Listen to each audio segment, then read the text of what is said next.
Today, in the media conference with Lal Goel, which is brought to you by V4 News, Karu News, V4 Stream, Malnadu TV India, News Gaon Se, Samvad Sarokar News, Bharat Post News, Gyan and Organ Donation India Foundation. Our endeavor is to enlighten you with the current topic. And today's topic is not only current, but very, very relevant. The topic is remarriage, pros and cons. But before I will go on the main topic, I would like to inform you that today world is observing No Smoking Day. No Smoking Day is observed every year on the second Wednesday of March to encourage people over the world to quit smoking. The first No Smoking Day was on Ash Wednesday in 1984, and it now takes place on the second Wednesday in March. Smoking is one of the worst habits one can adopt. The health risks are known to all, but still thousands of youth between 12 to 17 years of age start smoking each day. Some start it out of curiosity and others might just want to look like grown-ups. Media conference with Lal Goel sincerely hope that by observing No Smoking Day, we will be able to create more awareness about the ill effects of smoking. Now coming to our main topic, remarriage, pros and cons. Remarriage is a marriage that takes place after a previous marital union has ended, as though a divorce or widowhood. Some individuals are more likely to remarry than others. The likelihood can differ based on previous relationship status.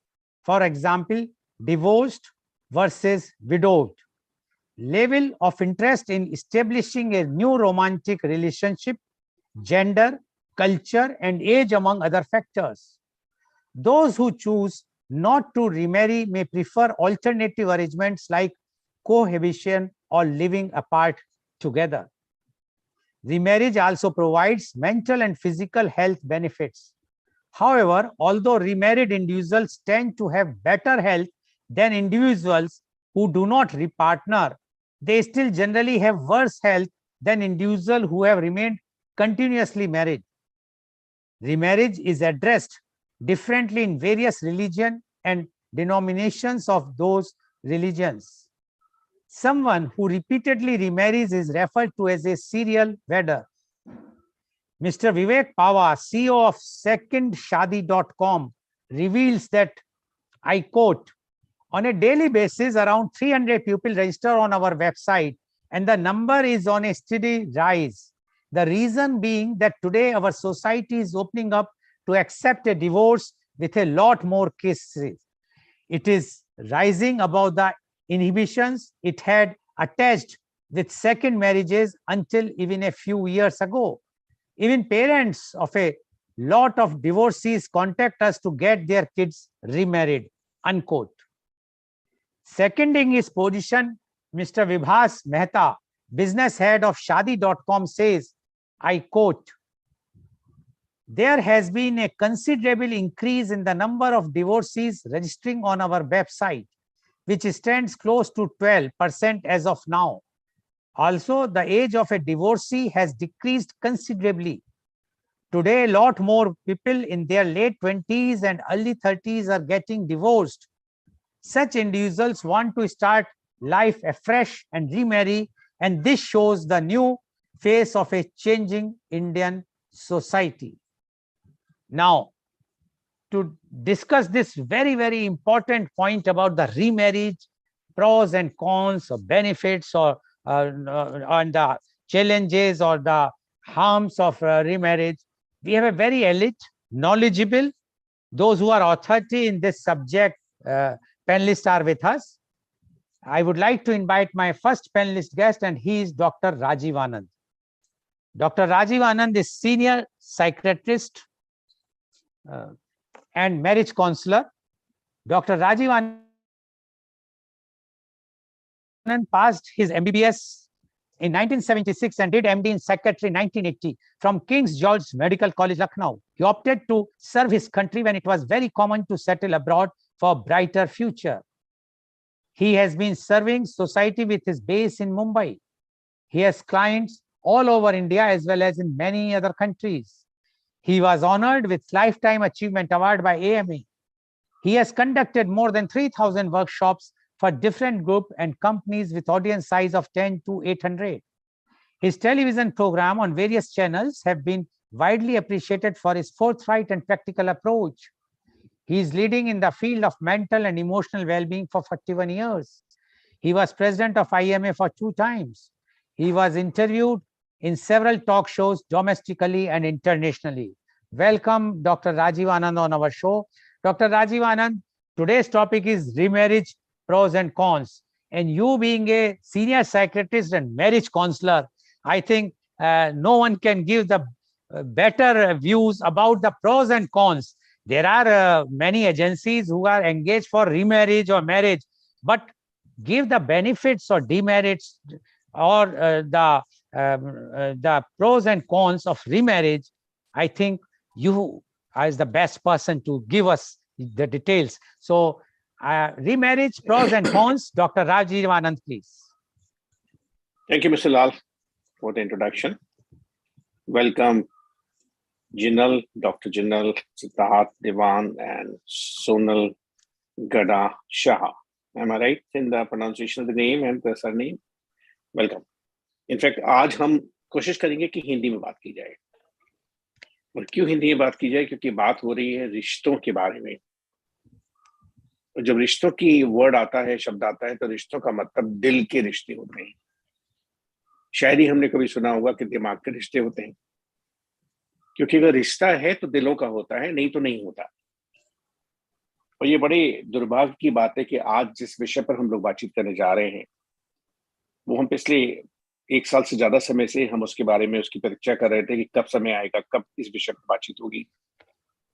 और हमें खुशी है कि आज mister लाल ने, anchor person ने इस topic को लिया, क्योंकि ये विषय इतना ज्यादा महत्वपूर्ण होता जा रहा है, गंभीर होता जा रहा है, सामायिक होता जा रहा है, जिससे रेलिवेंट कहते हैं, टॉपिकल कहते हैं. क्योंकि जिस रिश्ते की बात हम कर रहे हैं, शादी, वो रिश्ता था हमारे दादा दादी, नाना नानी का, हमारे माता पिता का, हमारे जितने भी पूर्वज थे, वहां रिश्ता हुआ करता था. और जिसकी बात हम आज कर रहे हैं, वहां बिजनेस आ गया है. शायद अब से 40-50 साल पहले कोई सोच भी नहीं सकता था कि शादी.com होगा, secondmarriage.com होगा, so on so forth. अब रिश्ते में बिजनेस आ गया है. और ये बड़ी अजीब सी बात भी है, दिलचस्प बात भी है और दुर्भाग्य की बात भी है कि आज रिश्ता करने से पहले लड़की के माँ बाप और लड़के के माँ बाप बैठकर तय करते हैं तुम्हारी सैलरी कितनी है, तुम्हारे पास घर है कि नहीं है, तुम अकेले रहते हो कि तुम्हारे साथ, एक वर्ड जो मैंने सुना जो मुझे बड़ा प्रिय लगा, कि तुम्हारे साथ ओल्ड फर्नीचर भी है क्या. मुझे नहीं पता था 1 साल पहले इस ओल्ड फर्नीचर का कोई और मतलब भी है क्या, कि तुम्हारे साथ तुम्हारे पेरेंट्स भी रहते हैं क्या. अगर तुम्हारे पास ओल्ड फर्नीचर है तो हम शादी नहीं करेंगे अपनी लड़की की, कि हमारी लड़की को तो ओल्ड फर्नीचर पसंद नहीं है. और उसके एसेट्स की बात, उसकी इनकम की बात, उसके एफडी की बात, उसके फ्लैट का ओनरशिप का है कि रेंट पर है, सारी बातें बिजनेस की तरह की जाती हैं. और शायद काफी लोग कहेंगे कि इसमें गलत क्या है, हम अपनी लड़की की सुरक्षा को सोच रहे हैं. मगर साथ साथ ये भी है कि शादी शुरू होने से पहले ही counting, calculation, comparison, criticism, comments, ये सब शुरू हो जाता है. ये जो सब माइंड के मैटर हैं, ये सब माइंड के फंक्शन हैं, दिल के नहीं. क्योंकि जहां हम काउंटिंग कर रहे हैं, कैलकुलेशन कर रहे हैं, कंपैरिजन कर रहे हैं, कमेंट कर रहे हैं, क्रिटिसिज्म कर रहे हैं, क्रिटिसाइज कर रहे हैं, बस इतनी से लिए तुमने एमबीए किया, तुम्हें खाली 30,000 मिलते हैं, ऐसा कैसे हो सकता है. तो जहां हम हर चीज के लिए शुरू से कमेंट और क्रिटिसिज्म कर रहे हैं, और जब हम हर चीज को नाप तोल रहे हैं, वहां हम बिजनेस कर रहे हैं. दूसरे शब्द में कहा गया तो शादी की शुरुआत ही एक बहुत कमजोर नींव पर हो रही है आजकल. हर लड़की, मैं लड़की से शुरू कर रहा हूँ क्योंकि मुझे 2 दिन पहले इंटरनेशनल वुमेन्स डे था, हम सब लोगों ने सेलिब्रेट किया. साल में एक बार लोग इंटरनेशनल वुमेन सेलिब्रेट करते हैं, अच्छा है, वेस्ट से नया कंसेप्ट आया है. भारत में तो पता है कि हम लोग पूरे साल के 365 दिन विमेंस डे सेलिब्रेट करते हैं. मिस्टर लाल और मैं उस जनरेशन को बिलोंग करते हैं जहां हम स्त्रियों की हमेशा सम्मान करते हैं. साल में एक बार उनको फूल या गुलदस्ता नहीं देते, हम साल भर सम्मान करते हैं, हमारी माँ थी, हमारी बहन है, हम सबका सम्मान करते हैं, अभी भी करते हैं। लेकिन जो नया कंसेप्ट शुरू हो रहा है कि वहां वो लड़कियां जो शादी में एंटर कर रही हैं, उनको सम्मान बाद में चाहिए। उनको पहले पता करना है कि हस्बैंड की इनकम क्या है, फ्लैट है कि नहीं है, कार है कि नहीं है, मुझे घुमाएगा कि नहीं घुमाएगा। तो वो शुरू ही करती हैं अपने हस्बैंड को नापने तोलने से। और डेली बेसिस पर ब्रॉडकास्ट होता है अपनी माँ को, और डेली बेसिस पर माँ की तरफ से हॉटलाइन रहती है, क्या हुआ, क्या खाना बना, क्या सब्जी बनी, कहाँ ले गया घुमाने, क्या नई ड्रेस लेकर आया, कितने पैसे खर्च कर रहा है, कितने नहीं कर रहा है, समझता क्या है अपने आप को, सुना देना उसको, तो मेरे बाप का घर है, मेरे बाप के घर में ही कमरा है मेरे लिए, वापस आ जाऊंगी। तो शुरू से एक कमजोर नींव पर मैरिज शुरू हो रही है, जहां लड़का, ऐसा नहीं है कि मैं उस हिसाब से बोल रहा हूँ, मैं एक निष्पक्ष हिसाब से बोल रहा हूँ, क्योंकि समाज में जो कुछ घटित हो रहा है दिन रात 24 घंटे 365 दिन, उसको कुछ नजदीक से दिखने का हमारा भी सौभाग्य होता है।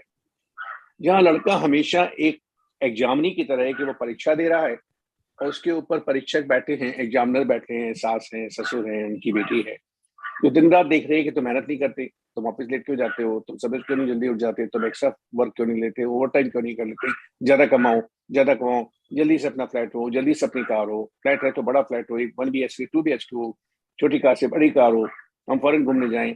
तो ये एक नया ट्रेंड शुरू हो गया है, जहाँ शादी में ज्यादा और जल्दी, ज्यादा और जल्दी, जिसकी वजह से बहुत सारे केसेस में मैरिज की नींव को, मैरिज की जड़ को मजबूती नहीं होने दिया जाता, और पहली मैरिज में ही हम अपना वो सब कुछ नहीं दे पाते जो दिया जाना चाहिए। मैंने कहा कि मैं हिंदी में बात करूंगा इसलिए कि बहुत सारे प्रांतों में बैठे हुए बहुत सारे युवा और युवती जो हैं, चाहे उसको लाइव सुनेंगे चाहे बाद में यूट्यूब पर सुनेंगे, लेकिन उनको ये संदेश जाना चाहिए कि वेडिंग का, मैरिज का मतलब क्या था। दूसरा वर्ड है वेडिंग, और वेडिंग से ही ऑलमोस्ट राइमिंग वर्ड है वेल्डिंग, कि जो हम रिश्ता बनाते हैं किसी एक इंसान से, करोड़ों लोगों की दुनिया में किसी एक इंसान से, हम उसे चुनते हैं, हम उसके साथ सगाई करते हैं, हम उसके साथ शादी करते हैं, हम उसके शादी करने के लिए कितने समारोह, कितने सेलिब्रेशन, कितने कपड़े, कितनी ज्वेलरी, कितनी बैंड बाजा बारात, कितनी पार्टी का इंतजाम करते हैं। तो वहां हम क्या दिल से भी उतनी ही मेहनत करते हैं कि जिस इंसान के साथ हम रिश्ता बनाने जा रहे हैं, उसके लिए हम या हमारे अभिभावक या हमारे माता पिता लाखों रुपए जिंदगी भर की सेव की हुई कमाई तो खर्च करते हैं उस मैरिज में, उस पार्टी में, उस फंक्शन में। लेकिन क्या हमने अपनी समझ से, और अगर हमारे पास समुचित समझ नहीं है, तो हम सही सोच से, हम समझ लेकर, क्या हम उसको इन्वेस्ट करने की कोशिश करते हैं कि जिसके साथ हम रिश्ता बनाने जा रहे हैं वो रिश्ता अगले 50 साल का है, 50 साल का, 5 साल का नहीं, 5 महीने का नहीं। और जो चीज 50 साल में होगी वो धीरे धीरे होगी। हम कहीं भी कोई सीड डालते हैं तो सीड डालते ही तुरंत पौधा, तुरंत फल, तुरंत फूल नहीं निकल आता। मगर दुर्भाग्य है कि नई जनरेशन की काफी लड़कियां और उनके पीछे उनकी माताएं भी शायद इस गलतफहमी में हैं कि शादी होते ही सारे सुख तुरंत मिल जाने चाहिए।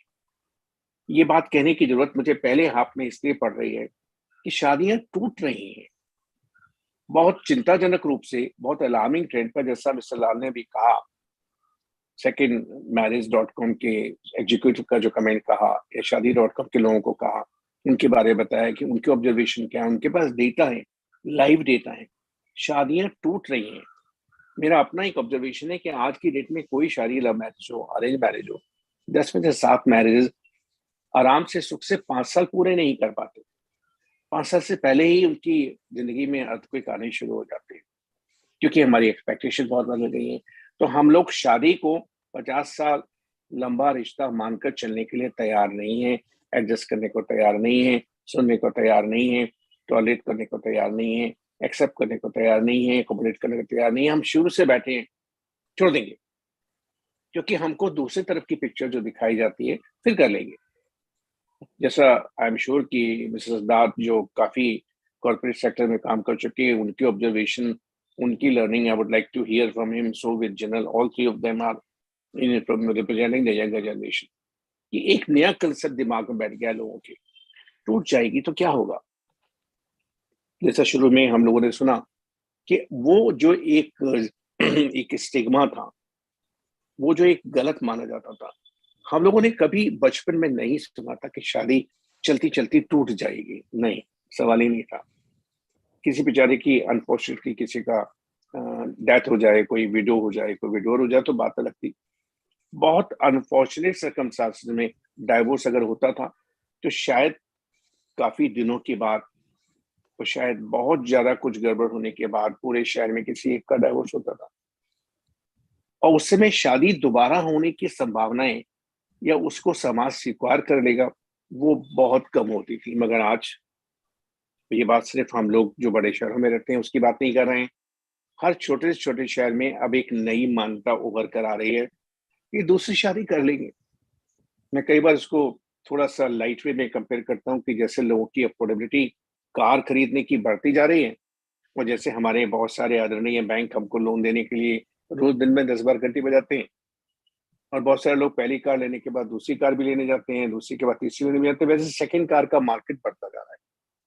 तो बहुत सारी जगह आपको सेकंड कार का मार्केट मिलेगा। बहुत अच्छी कार होंगी, शायद 1 साल 2 साल की कार होंगी, लेकिन वो उनका कार का मार्केट दिन पर दिन बढ़ता जा रहा है, जो शायद 50 साल पहले नहीं था। उसी तरह सेकंड मैरिज का मार्केट बढ़ता जा रहा है। और अगर पहली मैरिज में ही हमने अपना वो सब कुछ नहीं दिया, और वो सब कुछ का मेरा क्लियर मतलब है कि हमारे बेस्ट गुण, हमारे बेस्ट एफर्ट्स, हमारे बेस्ट इमोशंस, हमारे बेस्ट फीलिंग्स, हमारे बेस्ट थॉट्स, हमारे बेस्ट एक्शंस, हमारे बेस्ट इन्वेस्टमेंट और बेस्ट इंटरेस्ट हमने उस मैरिज में नहीं दे पाए। ऐसा नहीं कि मैं कह रहा हूं कि कोई जानकर नहीं दे पाया, ऐसा भी कई बार होता है कि हम देना चाहते हैं मगर सामने वाला हमसे वो हमारा बेस्ट देने में इंटरेस्टेड नहीं है, या हम देना चाहते हैं मगर सामने वाला हमें इंकरेज करने की बजाय डिस्करेज कर रहा है। और वहां भी उन केसेस में भी बहुत कुछ बदला भी जा सकता है, और बदला भी गया है, क्योंकि जो प्रैक्टिस हम पिछले 44 साल से कर रहे हैं मैरिज काउंसलिंग की, वहां हमने इन बातों को देखा है कि अगर लोग दिल खोल के, दिमाग खोल के, बिना किसी हिचक के किसी विशेषज्ञ से बात करें, किसी कंसल्टेंट से बात करें, किसी मैरिज काउंसलर से बात करें, तो उनके आगे जो आंखों पर पर्दा आ जाता है कि कुछ नहीं हो सकता हमारी मैरिज में, वहां बहुत कुछ हो सकता है।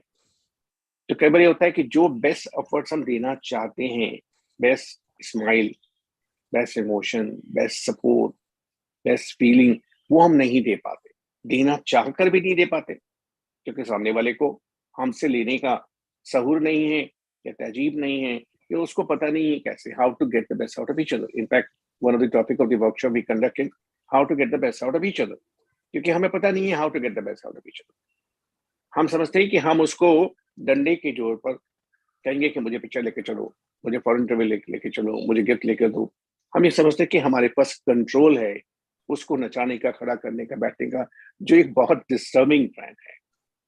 तो जब उन केसेस में, जिन केसेस की संख्या बढ़ती जा रही है, हम पहली मैरिज में अपना बेस्ट नहीं दे पाते, और अपनी आंखों के सामने अपनी पहली मैरिज को धीरे धीरे पिघलते हुए, जैसे आइस का क्यूब होती है, धीरे धीरे सामने पिघलती चली जाए, और आप देख रहे हैं कि आइस पिघल रही है। ऐसे आप देखें कि कोई पेड़ जो है उसको पानी नहीं दिया जा रहा है, वो पेड़ मर रहा है, पत्तियां मुरझा रही हैं, पत्तियां गिर रही हैं, पेड़ मुरझा रहा है, पेड़ गिर रहा है। हम अपनी आंखों के सामने अपनी मैरिज को टूटते हुए, गिरते हुए देखते हुए, फिर भी हम कुछ नहीं करते, फिर भी हम किसी से कोई सलाह नहीं लेते, क्योंकि हमारी जिद है कि हम सही हैं, हमारी जिद है कि हम सही हैं और सामने वाला गलत है, और जब हम सही हैं तो हम सही हैं, हमें किसी से कुछ जानने पूछने की जरूरत नहीं है। और हमारे पीछे जो हमारे गाइड होते हैं, काफी केसेस में हमारे माँ बाप भी होते हैं, काफी केसेस में हमारे फ्रेंड्स भी होते हैं, कजन्स भी होते हैं, वो भी हमको हमारी सुनी सुनाई बात पर और बहुत फ्रैक्शनेटेड बात पर, बहुत सीमित जानकारी पर ओपिनियन बना लेते हैं। लड़का ही ऐसा है, you don't deserve this boy, लड़की ही ऐसी है, you don't deserve this girl, छोड़ दो, तुम यंग हो, दूसरी शादी हो जाएगी, बजाय उस रिश्ते में समझौता, सामंजस्य, कोऑर्डिनेशन, रिकॉन्सिलेशन, अंडरस्टैंडिंग को बढ़ाने के जो हमारे शुभचिंतक, वेलविशर, माँ बाप होते हैं, हमारे फ्रेंड्स होते हैं, रिश्तेदार होते हैं, वो हमें इंस्टिगेट करते हैं, तोड़ दो, तुम गुड लुकिंग हो, तुम्हारी इनकम है, तुम अभी यंग हो, तुम्हें तो बहुत शादी के ऑफर मिल जाएंगे। तो वहां से हमारी इच्छा स्वयं खत्म हो जाती है उस शादी में कुछ और अच्छा करने की, तो शादियां टूट रही हैं। ये बात मैंने पूर्वार्ध में कही है, फर्स्ट हाफ में कही है। मैं सेकंड हाफ में डिटेल में ये भी बताना चाहूंगा कि री मैरिज के बाद क्या है, लेकिन मैं उसका थोड़ा सा अंश भी बता दूं। जब आपने पहली शादी में ही शादी के कंसेप्ट को ही नहीं समझा कि शादी चीज क्या थी, मैरिज, वेडिंग, वेल्डिंग। वेल्डिंग का मतलब क्या था? दो चीजें एक दूसरे में बिल्कुल वेल्ड हो जाती हैं कि उनसे कभी अलग ना हो सके।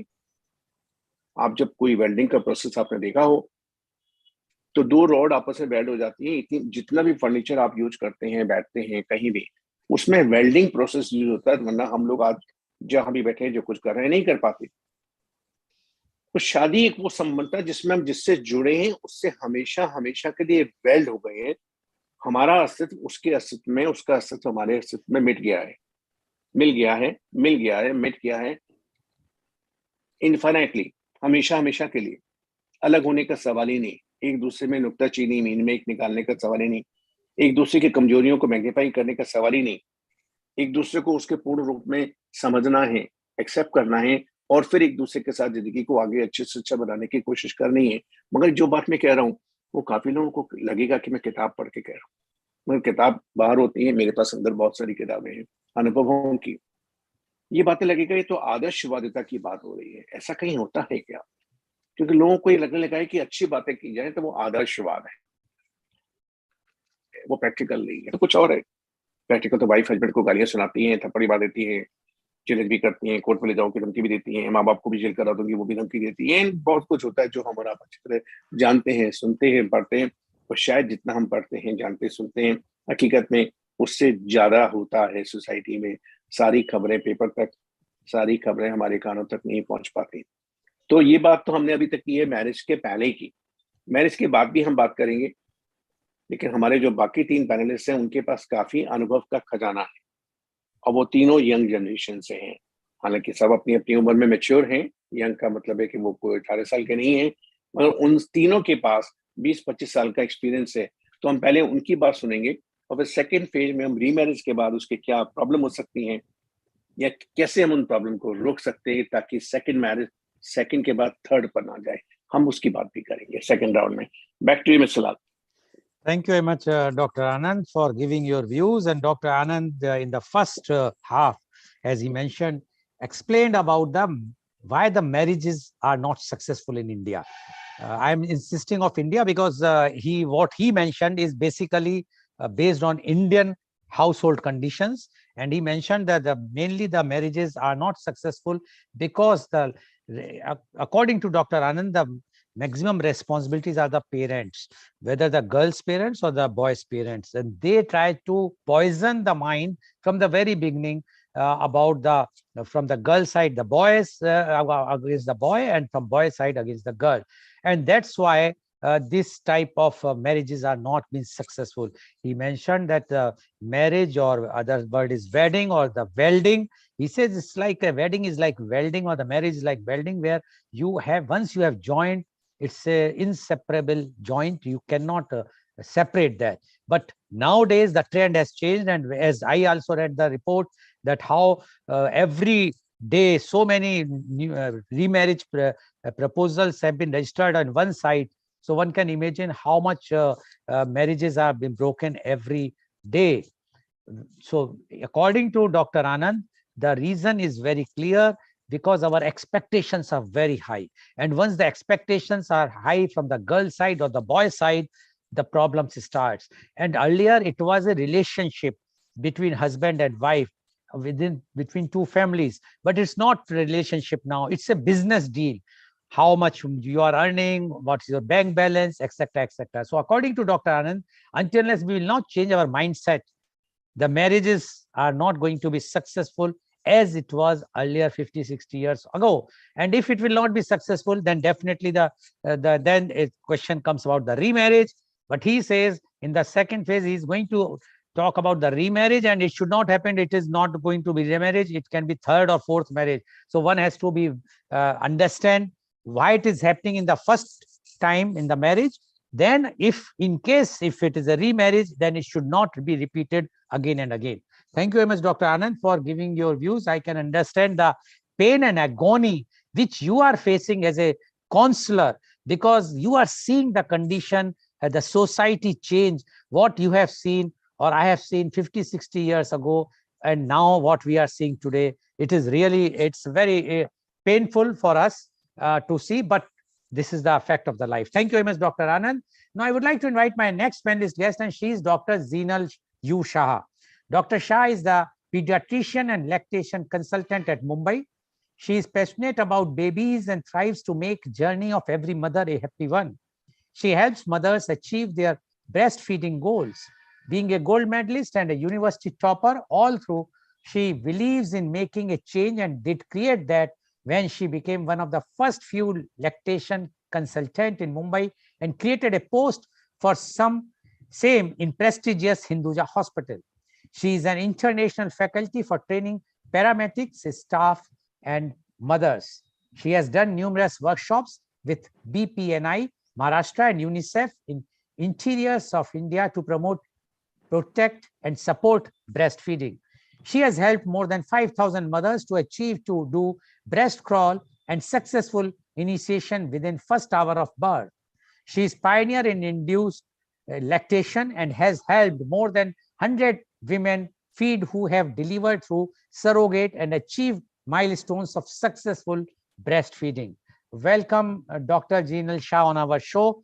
Dr. Zeenal, you have heard what Dr. Rajiv Anand mentioned. Although he says that he is keeping his views for the remarriage for the second half, and as we know that you have to go to attend the patients, so that's why he has limited his time. He wants to speak afterwards once because he wants to give the time to you. And you being not only a pediatrician but a lactation consultant, and you are seeing how the present times wives who are coming or the women who are coming after delivering, and what is their mental condition, physical condition. Although earlier it was Dr. Rajiv Anand will vouch that when the marriage takes place, the first aim of the families from both the sides were how to get the baby, how to get the grandchild as early as possible. But nowadays the boys and girls decide how many years they have to wait. They try to delay the delivery of child. And many times we have seen that because of that, divorce takes place. The differences comes because the unity or the relationship which child develop among mother father is missing. But being a pediatrician and lactation consultant, you are seeing all these types of cases which are coming now after the delivery. We would like to know your views about remarriage, pros and cons. Dr. Zeenal U. Shah, please. Thank you very much, Dr. Lal. Very good morning to everybody and all the viewers. I will try my best. मैं हिंदी में भी बात करूं along with English. But एक simple फंडा है मेरा life का. जब मैं पेशेंट्स देखती हूँ या even it is about my own life कि आज मेरे पास ये कप है, तो मैं ये कप को आधा भरा हुआ देखूंगी कि आधा खाली देखूंगी. Okay? I think we have to view life in the same way. कि हमारे पास क्या है और हम किस चीज से खुश है. या तो मैं ये देखूं कि हमारे पास क्या नहीं है. So I feel a lot of women, especially expectations, जैसे डॉक्टर आनंद ने भी बोला कि वो expectation level उनके बहुत high होते हैं कि मेरा husband मुझे ये करके दे, मेरा husband मुझे बाहर लेके जाए, मेरा husband मुझे घुमाने लेके जाए. So I think somewhere अगर हम इतने self reliant या self sufficient बन सकते हैं कि we don't need other people to fulfill us. और जैसे अपने आप को खुश रखने के लिए जरूरी नहीं है कि हमें husband ही खुश रखे, कि हमें मदर इन लॉ कुछ बोले जिससे मुझे खुशी हो या मेरा बच्चा मुझे खुशी दे. So I feel the most important thing which I would want to talk about mothers जो मैं patients देखती हूँ और even about my family is कि अगर तुम अपने में खुश हो और अगर तुम्हारा घड़ा भरा हुआ है, so probably the chances of you being very happy and you spreading that happiness to other people around you and giving that sense of completeness to your marriage and to your motherhood comes in. मतलब अगर आप खुश नहीं हो तो आप अपने बच्चे को क्या खुशी दोगे. So this is what is happening with lot of women कि उन लोगों को अपना नहीं, मतलब they are not self fulfilling themselves. मतलब जो बोलते हैं ना कि अपने आप को प्यार करे या अपने पे इतना कॉन्फिडेंस होना चाहिए और एटीट्यूड होना चाहिए. So lot of mothers have this expectation कि अच्छा मेरी डिलीवरी हो गई है, मुझे तो झापा रखनी है, या मुझे ये रखनी है, मेरे हस्बैंड तो बस पूरा दिन बाहर होते हैं, वो काम पे जाते हैं. So there is no connection between the husband and the wife, जो bonding बोलते हैं या जो understanding बोलते हैं. So I think the main basis of marriage women have forgotten here, and even men to some extent. So I think the main basis, whether first marriage है या second marriage है, या even if it is a live-in relationship or it is any relationship, most important thing which women or men need to focus over here is respect. I think what I am seeing, Dr. Lal, is that in lot of marriages, especially when women are delivering, there is no respect. मतलब एक बोलते हैं ना कि जो एक relationship में respect होना चाहिए, क्या एक respect of accepting each other the way you are, मतलब एक एक्सेप्टेंस लेवल के हम we are one and we are going to accept each other unconditionally with each other's flaws. मतलब हम कैसे भी हैं, हम मोटे हैं, हम पतले हैं, बाल सफेद हैं, however you are, you accept each other. So I think every couple, whether you are in first marriage or whether you are in second marriage, you need to accept each other unconditionally. जैसे आज अगर मेरे पास autistic बच्चे आते हैं या ADHD वाले बच्चे आते हैं, तो वो माँ अपने दिलो जान लगा के वो बच्चे की ट्रीटमेंट कराती है, चाहे वो बच्चा बोल नहीं पाता है, चाहे वो बच्चा सुसु पॉटी नहीं कर पाता है, वो बच्चा खुद से खा नहीं पाता है. आज ये सब चीजों को कौन प्यार देता है? एक माँ प्यार देती है. क्यों? बिकॉज उसने वो बच्चे को इस दुनिया में लाई है और वो ऐसे अपने बच्चे को जनना चाहती है कि मेरा बच्चा बेस्ट हो और मैं मेरे बच्चे को मेरा 100% दूंगी. तो यही एटीट्यूड हमारे मैरिज में भी क्यों नहीं आता है? यही प्यार जिसको हम अनकंडीशनल प्यार बोलते हैं कि ये मैंने अगर ये बंदे को स्वीकारा है तो ये बंदा कैसा भी है, ये बंदा मेरा है और I want to give my best to this marriage and I want to give my best to this relationship. ये एक जब bonding आएगी और ये जब एक understanding आएगी ना, probably we'll see marriages getting better because उसमें you are accepting the person unconditionally and you are respecting each other. आज जो love बोलते हैं ना हम, ये love की परिभाषा बहुत अलग है सबके लिए, right? I have a dog in the house. हम वो dog को भी इतना ही प्यार देते हैं जितना हम हमारे घर में जो काम करने वाले आते हैं या हमारे husband बोलो या parents बोलो. So I think love has a different language. But if we accept कि ये love हम unconditional करेंगे and हमारा 100% देंगे, so I think probably relationships can be more and more successful and we will not see marriages breaking down. Especially after delivery, what happens to a woman is because she goes through a lot of changes, lot of hormonal changes. So because of those hormonal changes, उसको लगता है कि हाँ मैं अभी मेरी body मैं मोटी हो गई हूँ या मुझे अभी मिरर में देखने का टाइम नहीं मिल रहा है या मुझे तैयार होने का टाइम नहीं मिल रहा है. I have seen so many marriages breaking down at that point of time because the husband feels कि now the woman is not giving me enough time. जैसे वो बच्चे में इतनी preoccupied हो जाती है and because of her hormonal changes, बच्चे को breastfeeding कराने में, बच्चे का ध्यान रखने में, she is not able to give enough time to her husband also. So I think here also there is a lot of gap which we are seeing that women need to take care that you have to be self-reliant and you have to be complete. जैसे बोलते हैं ना हम लोग एक मल्टी-टास्केड personality है women. So we celebrated, as Dr. Anand also said, हम लोग ने वुमेन्स डे सेलिब्रेट किया. Yes, I agree with you that Women's Day should be celebrated every day because we need to respect what women can do. And here मैं सब women से यही बोलना चाहूंगी कि अगर आप माँ भी बन रहे हो या अगर आप एक वाइफ है, आप एक बेटी हो या आप होम मेकर है या आप एक करियर पर्सन है, you have to balance the whole thing. और वो बैलेंस जो है ना, वो जब तुम्हारे लाइफ में आ जाएगा ना, वो बैलेंस अपना मैरिज भी अपने आप बैलेंस कर लेता है. So to balance that your expectations should not cross the reality. जैसे अगर मैं आप अगर एक्सपेक्ट करते हो कि हाँ मेरे को तो अमिताभ बच्चन जितना बड़ा घर चाहिए, बट उसके लिए उतनी मेहनत करनी पड़ती है. So you have to balance your reality and balance your expectations, and you have to balance your children along with balancing your husband. तो ये balance जब आता है ना, that is the time when women become much better. That's what I feel. Okay, thank you, Dr. Jinal. And what Dr. Jinal has mentioned, a very important point. She says that that love and affection, which is missing among the husband and wife, and especially after the delivery, and that's why the relationship is not there. The relation should be a fulfilling relationship. It has nothing to do with the physical attraction, whether the girl after the delivering become a fat or cannot give the time because of breastfeeding or because of the child. But husband should also understand this understanding. This bonding is very, very important for a successful marriage, whether it's a marriage or remarriage. If this bonding is not there, then how the marriage is going to last. And she said that whether the cup is half full or half empty, it depends on what you say. Although the Dr. Jinal, my view is about this is that I always feel that if the cup is half, we must think that how we can fill the cup. There is a space, we should fill up the cup. But now I know that you have to go to the clinic, so I will ask the questions to you right now. My question, it's not a question, but yes, you can, being a doctor and that to a pediatrician.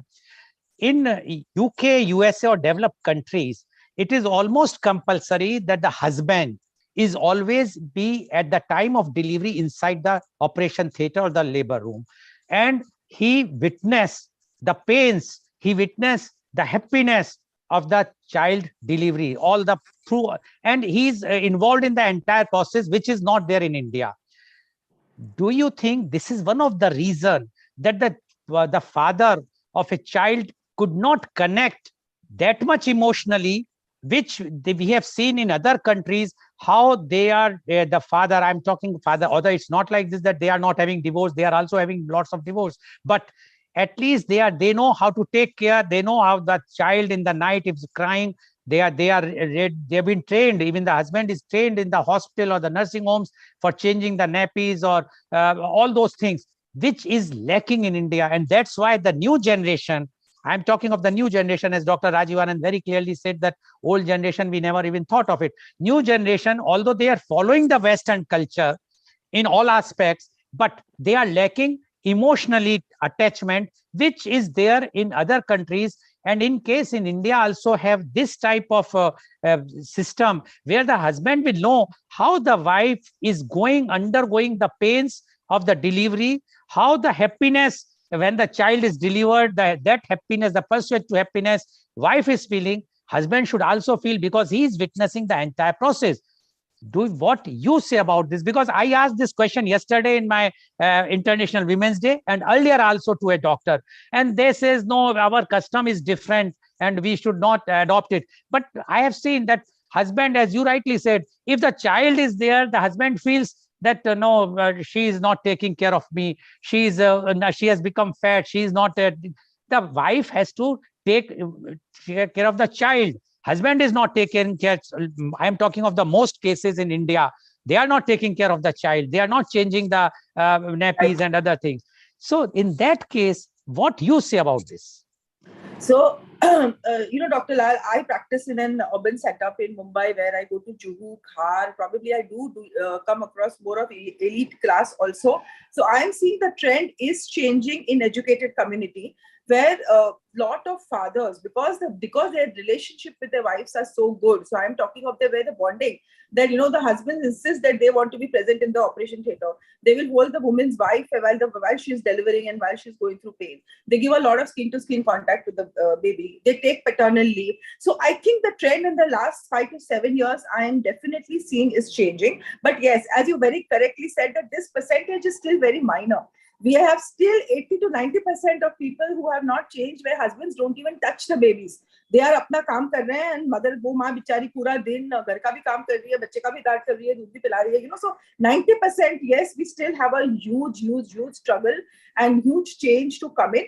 But I think the younger generation is getting better because education level is getting better, exposure is getting better. Social media has definitely helped us a lot, and channels like जो आप कर रहे हो काम, हम कर रहे हैं काम. So we are trying to change the mindset of people. We are trying to bring in the change that no, a father has to play an equal responsibility in taking care of the baby, whether it is changing the diaper. So मैं मेरे antenatal classes में क्या बोलती हूँ कि what fathers can do is, fathers can do the massage of the baby and give the baby a bath.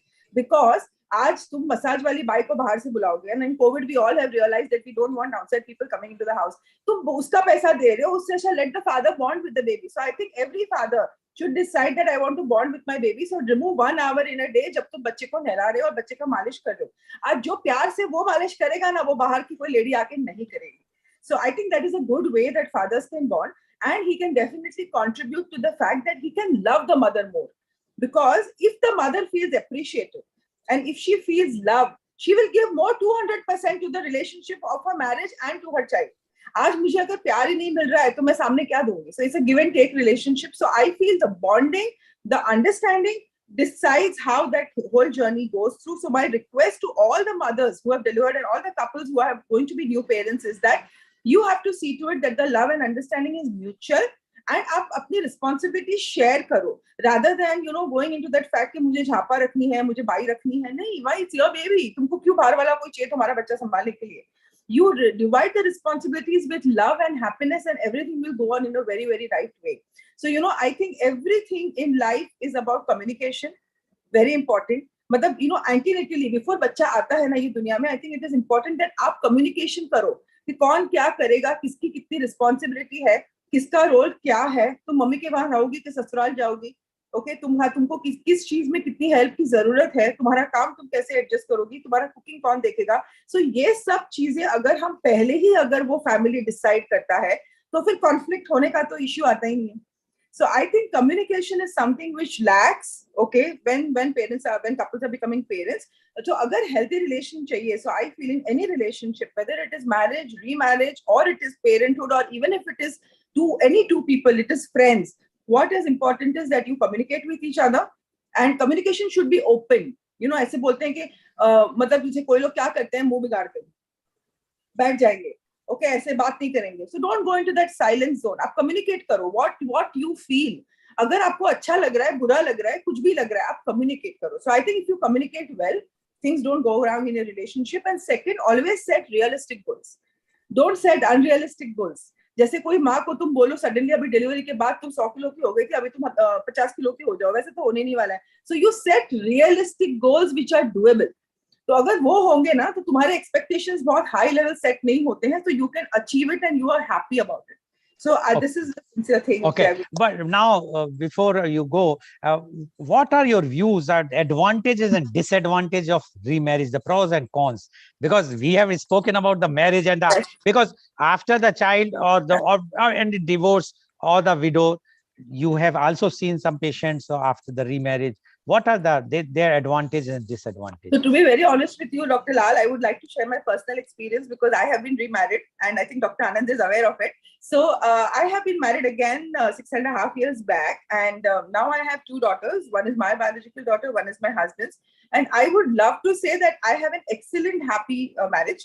Now, I think what is very important in a marriage is that, जैसे second marriage है, हमको अपने reliability पे work करना है, that how much you rely on each other and you communicate. जैसे मैंने communication के बारे में बात किया, you communicate कि what are the expectations from each other, okay, and where you want to reach in life, and you set common goals. So I think about talking about goals, and very, very important, trusting each other. I think remarriage there are more problems because research has proved that the chances of second marriage failing is always higher than the first marriage. I think in US, the statistics say that 60% of second marriage fails. So I feel it's important that if you are getting remarried, you have to sit and remove time to understand the person, to develop that trust in that relationship, okay, to have that communication, and you decide what you want. जैसे आप लिख लो क्या क्या चाहिए किसको, and you discuss it beforehand.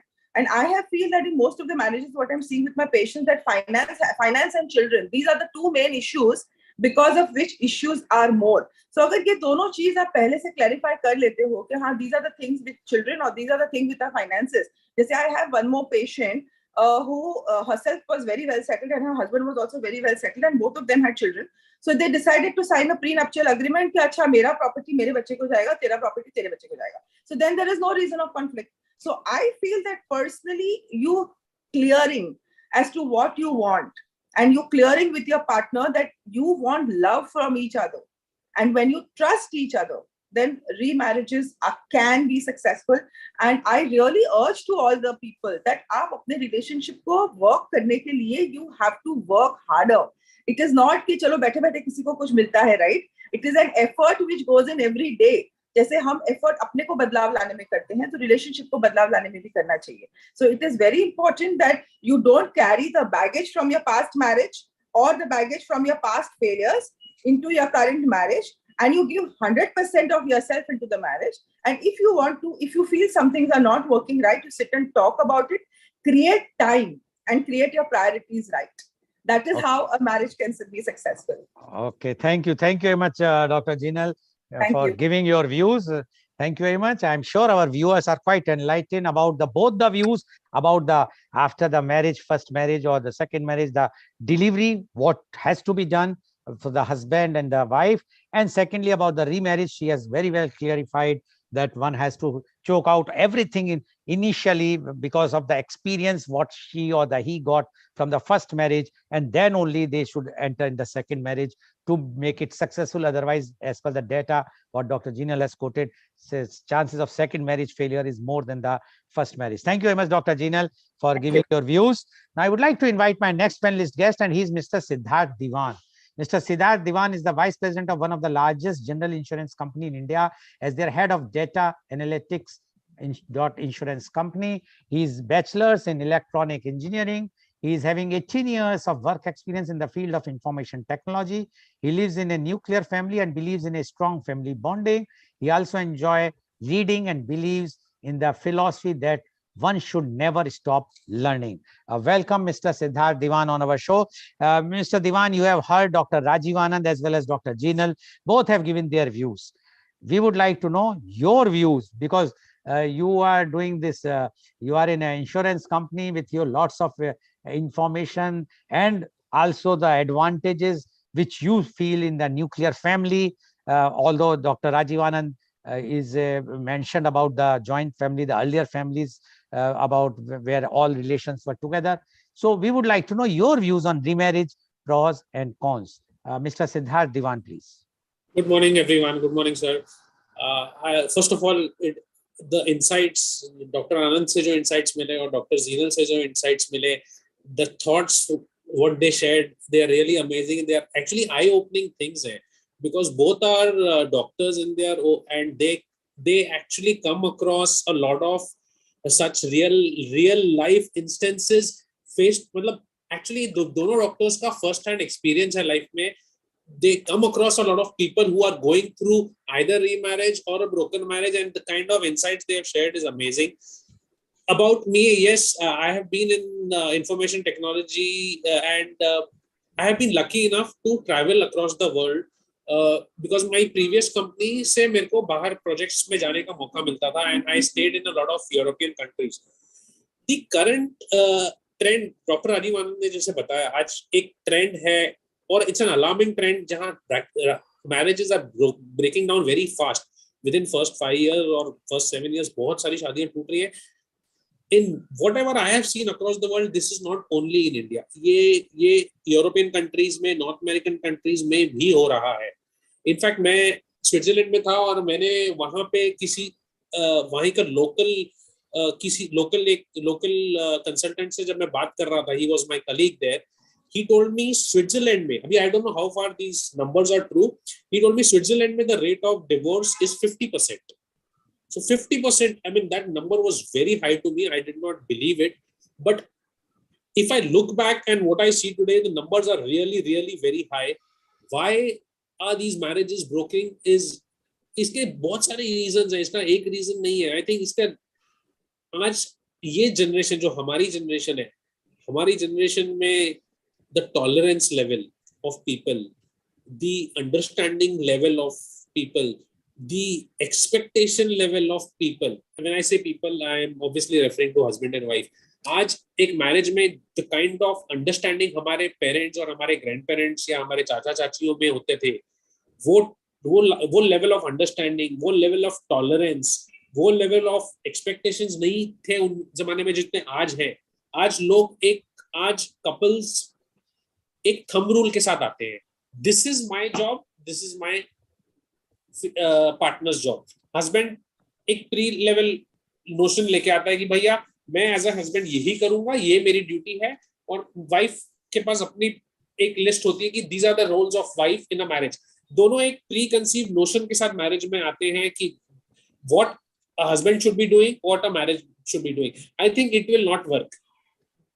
Everybody's circumstances are different, everybody's nature is different, everybody's work life में जो pressure आज की तारीख में, आज another problem, both the couples today, in most of the cases, I'm saying in most of the cases, both the couples are working.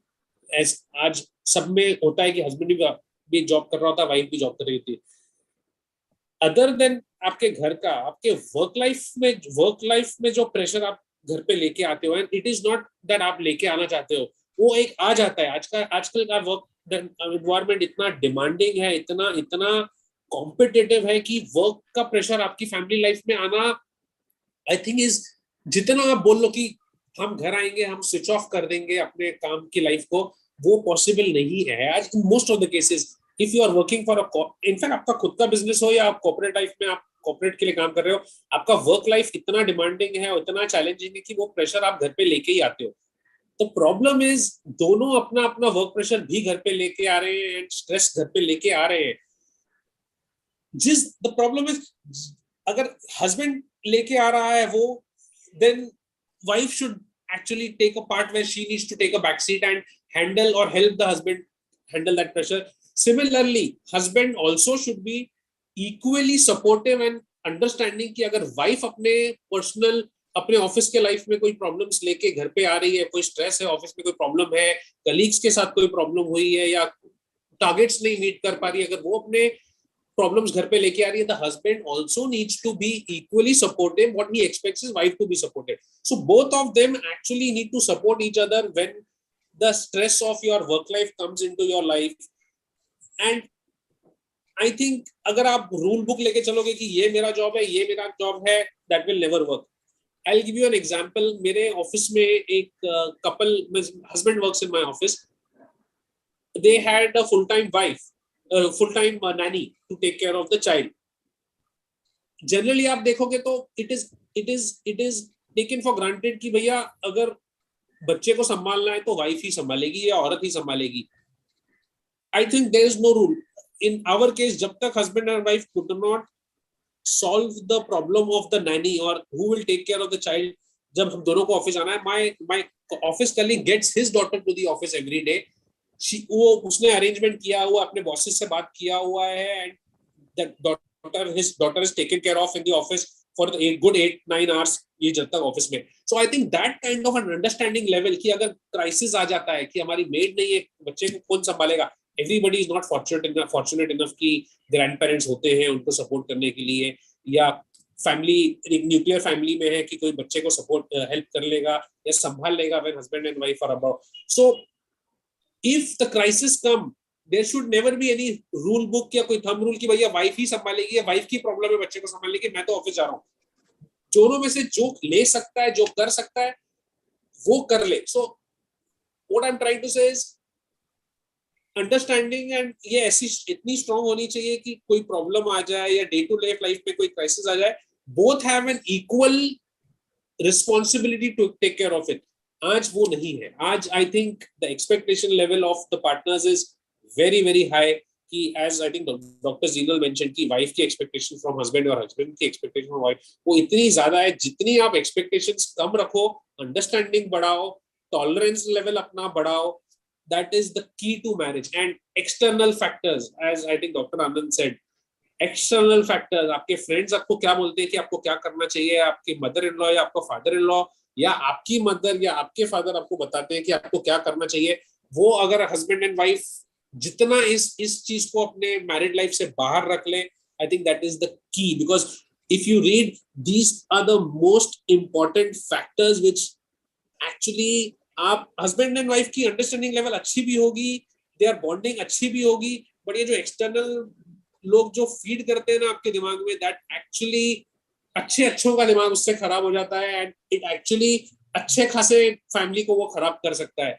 सो जितना emphasis मैंने understanding और टॉलरेंस लेवल पे दिया, उतना अगर आप एक्सटर्नल फैक्टर्स का सुनना बंद कर दो, या you try to solve your problems on your own rather than going and taking your family problems to your friends and your parents कि भैया ये हो गया, क्या करना चाहिए. I think that should be a strictly no in your married life. You should talk it to your spouse कि क्या हमको, how do we solve it.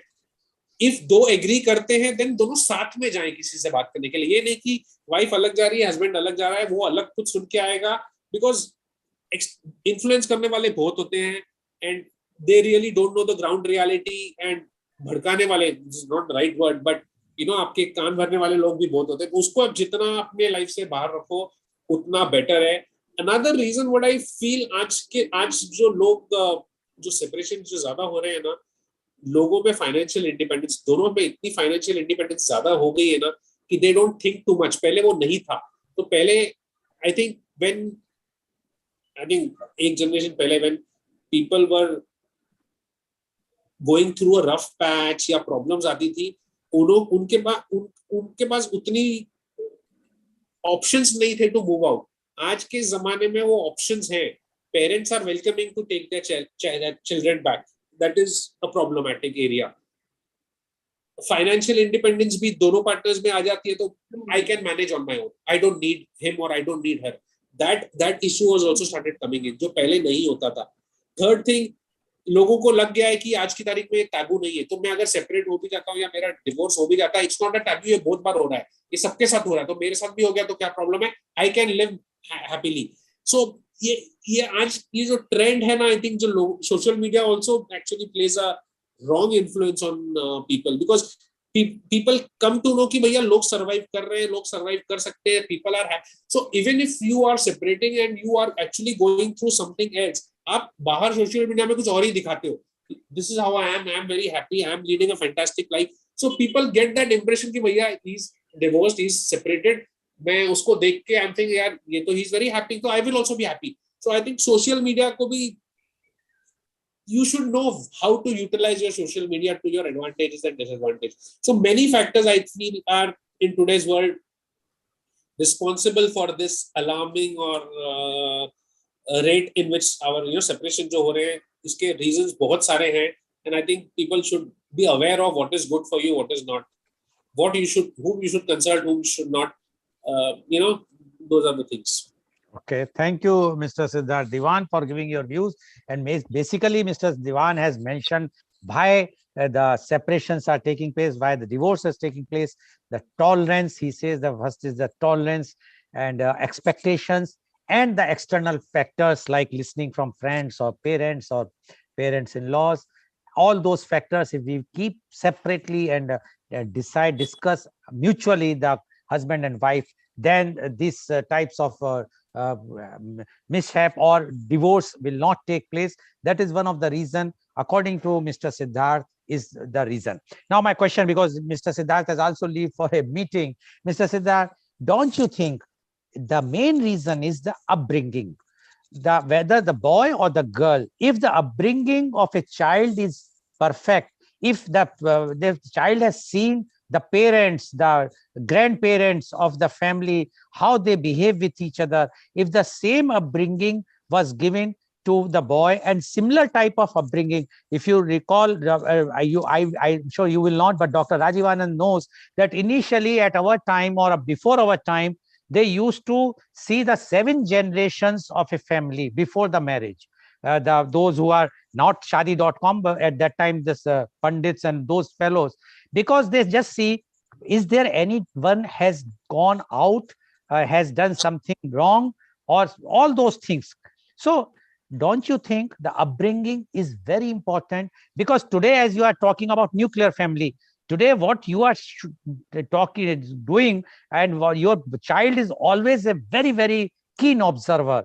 You need not to teach. And if the child is observing today, and if he or she sees the discord between parents, definitely in future, when he or she will grow up, the same thing will happen. What do you say about this, Mr.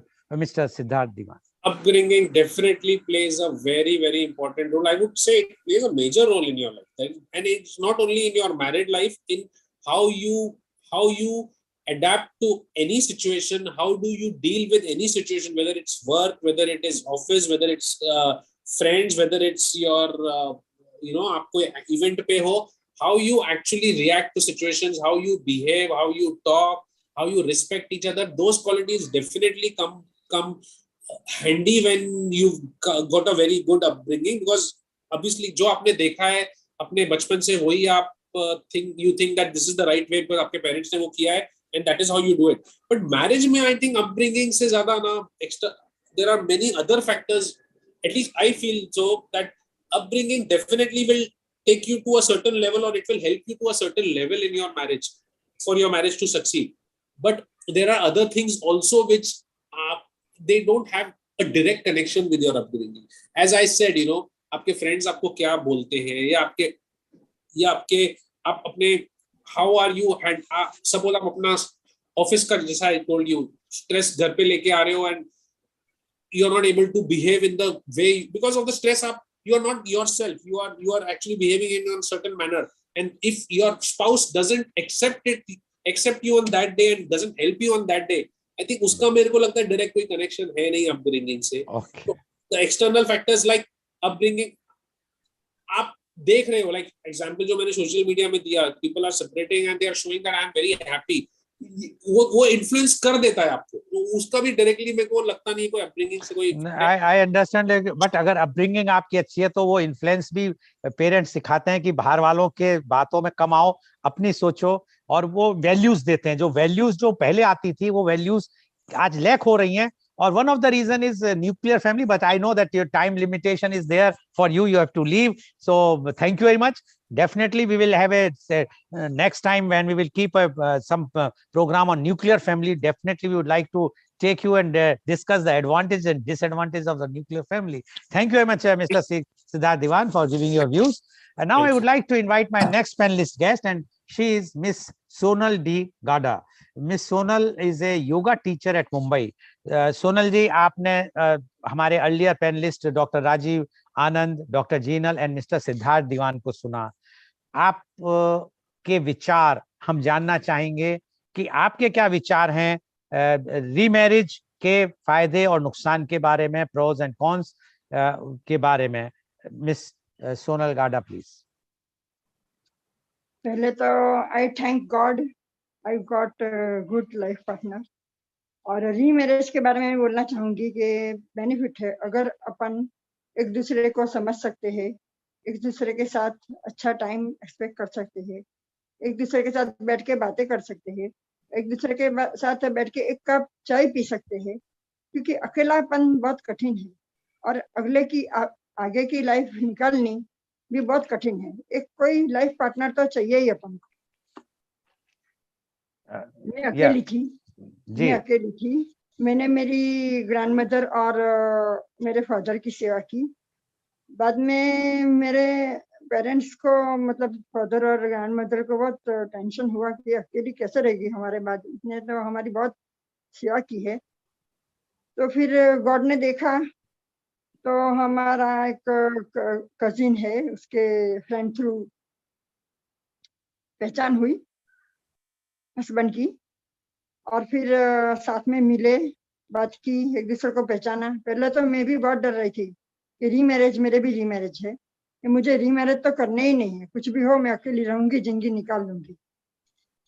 और फिर मैंने उनको पहचाना, हुआ कि अच्छे भी होते हैं इंसान, सब इंसान बुरे नहीं होते हैं दुनिया में, अच्छे इंसान भी होते हैं और बुरे इंसान भी होते हैं. अपन को उसको समझना चाहिए. और फिर हम साथ में मैरिज की, साथ में घूमे फिरे, गोवा गए हनीमून पे. वो जैन है, अच्छी जैन है वो. He is very intelligent and very caring and very positive mind. And वो जैन है तो मैं जैन धर्म में भी फॉलो करती हूँ. फैमिली में सब में जुल मिल के रहती हूँ. और मैंने शर्त रखी थी कि अगर तब मेरे फादर थे कि आप मेरे फ्लैट में रहोगे तो मैं शादी करूंगी, नहीं तो मुझे नहीं करनी, क्योंकि मेरे फादर थे 78 ईयर्स के, तो उनकी तो मुझे सेवा करनी थी, वो मेरी रिस्पॉन्सिबिलिटी फर्स्ट थी, क्योंकि उन्होंने ही मुझे बड़ा किया. सब मतलब रिस्पॉन्सिबिलिटी उनकी थी, मेरे मदर नहीं थी बचपन में. तो फिर उन्होंने शर्त मान ली कि अच्छा, उनका भी फ्लैट है मीरा रोड में और ही इज प्रॉपर्टी डीलर्स. तो शर्त मान ली और सेट हो गए मेरे घर पे. बस अभी शादी को 8 इयर्स कंप्लीटेड, और अभी 18 जनवरी को मेरी वेडिंग एनिवर्सरी गई. हम एक दूसरे को काफी अच्छी तरह समझते हैं, एक दूसरे की मुश्किलें हल करते हैं, साथ देते हैं. और क्या बोलूं, बस हैप्पी मैरिड लाइफ. जी, बहुत बात बताई आपने, बहुत बढ़िया बात बताई. सो व्हाट मिस सोनल गाडा says that the remarriage is also good if it is done in A proper way. She says that she also got remarried, and she found her husband quite accommodating, quite positive, loving. So it all depends. So to say that the remarriage is not a good thing or it is always a failure, it's not like this. If the understanding is proper, and because she has knows the earlier things, so she has put some conditions with her husband. Condition means that she has to stay in the same flat where the father was there for the time being till the father was alive, and the husband accommodated. So if that type of feelings are there, according to Ms. Sonal, the remarriage is beneficial. One should, if because of certain reasons, if the marriage breaks, we are not analyzing the reasons for what marriage breaks, but if marriage breaks, then remarriage can definitely help for at least a single lady, what she will do in the life. If we, why not to go for remarriage? Thank you very much, Ms. Sonal Gada. I will come back to you in the next round. Welcome. Next, now I would like to go back to Dr. Rajiv Anand. Dr. Rajiv Anand, you said that you are going to speak on the second round about the remarriage thing. So Yeah. please go ahead for that. पहली बात, इन दोनों के विचार सुनकर वाकई में खुशी हुई और हम तहे दिल से सोनल की भी प्रशंसा करना चाहेंगे, जिसने बेहिचक होकर अपने जीवन की महत्वपूर्ण घटना का जिक्र किया हम सबके सामने, क्योंकि वाकई में प्रैक्टिकल लेवल पर ये कठिनाई होती है कि कोई व्यक्ति अपने जीवन की उतार चढ़ाव की आंतरिक कहानी को सबके सामने शेयर करने की हिम्मत रखे। बहुत कम लोग होते हैं। सोनल उस प्रशंसा के पात्र हैं, और जैसा उन्होंने बताया कि कुछ दिन पहले उनकी 8वीं मैरिज एनिवर्सरी पूरी हुई और 8 साल से आप दोनों जुड़े हैं, और वो भी जब आपने जब सेकंड मैरिज की है उस समय शायद आप अर्ली 40s में थे, और अब आप ऑलमोस्ट नियरिंग 50 के आसपास हैं या क्रॉस कर चुके हैं।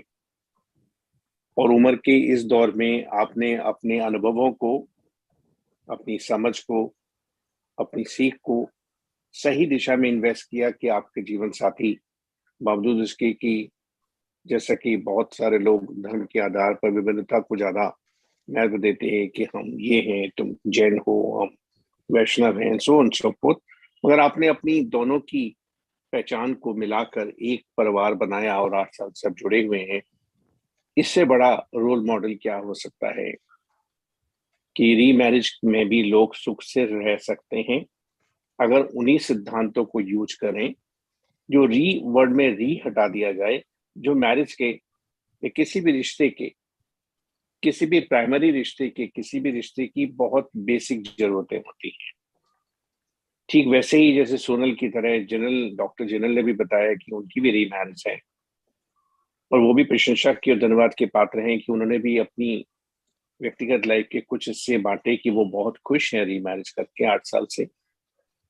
तो वापस ये सवाल आता है कि रीमैरिज अगर डरते हैं, जैसा कि सिद्धार्थ दीवान ने बताया, काफी लोग, या जैसा सोनल ने बताया कि पहले वो डरती थी कि मैं रीमैरिज तो बिल्कुल नहीं करूंगी, मैं अकेली रह लूंगी, जिंदगी गुजार दूंगी, क्योंकि ये गलतफहमी बहुत सारे लोगों को है कि अगर हमारे पास सुविधा है, आर्थिक सुविधा है, या हमारे पास एसेट्स हैं, या एफडी है, या हमारी रनिंग इनकम है, या फाइनेंशियल इंडिपेंडेंस है, तो हम अकेले रह लेंगे। तो मैं इस बात के लिए विशेष तौर पर जोर देकर कहना चाह रहा हूं कि जीवन का मतलब सिर्फ एक छत के नीचे रह लेना, ब्रेकफास्ट लंच डिनर कर लेना, कपड़े पहन लेना, कभी पिक्चर चले जाना, हॉल चले जाना अकेले, कभी अकेले घूमने चले जाना। जीवन का मतलब सांस लेना और खाना खाना, सोना, आराम करना, सिर्फ ये नहीं है। जीवन का सही मतलब है जब हम जीवन के हर क्षण को, जीवन के हर पल को, जीवन में होने वाले हर घटनाओं को, जीवन में होने वाले हर अनुभव को हम किसी के साथ आंतरिक तौर पर शेयर कर पाए, ज्यादा से ज्यादा शेयर कर पाए, किसी एक व्यक्ति के साथ जिससे हमें शेयर करने में कोई हिचक, कोई हमारे मन में रुकावट ना हो, दोबारा सोचना ना पड़े कि ये बात इनसे कहें या ना कहें। वो शेयर कर पाने की क्षमता और शेयर कर पाने की स्वतंत्रता जितनी ज्यादा से ज्यादा उपलब्ध होगी हमें, हम उतने जीवन से भरे होंगे। और जितना हम शेयर नहीं कर पाएंगे, संकुचित रहेंगे यानी कॉन्ट्रैक्टेड रहेंगे, हम रोकेंगे यानी कि बंधेंगे यानी बंधे रहेंगे यानी घुटते रहेंगे, उतना हम जीवन से भी उतना लाइफलेस हो जाएंगे।